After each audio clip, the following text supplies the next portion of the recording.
Tilapia মাছ 4 piece ভেজে নিয়েছি। 4 piece tilapia মাছ ভেজে নিয়েছি।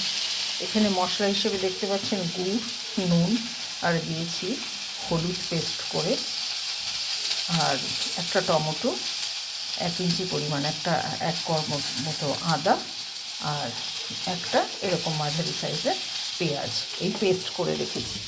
এখানে আমি দিয়েছি বিনস আর আলু, তাই দিয়ে আমি রান্না করবো আজকে এই তেলাপিয়া মাছটা।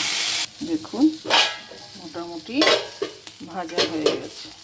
এবার আমি এই মশলাটা দিয়ে দেবো, দিয়ে ভালো করে কষাবো।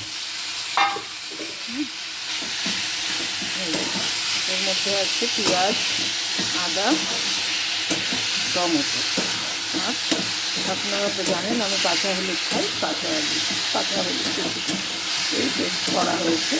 আর দিয়েছি 1 চামচ লবণ আর সামান্য পরিমাণ আখের গুঁড়ো দিয়ে আমি এবার এটাকে ভালো করে সাঁতলাবো, উঠতে দেবো না মশলাটা। লেগে লেগে আসছে, মশলাটা সাঁতলে নিয়েছি। একটু জল দেবো।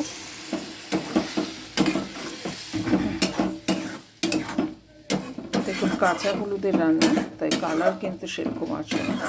আর কাঁচা লঙ্কা, 3টে কাঁচা লঙ্কা দিয়েছিলাম। কাঁচা লঙ্কা রান্না, কাজে কালার কিন্তু সেভাবে আসবে না।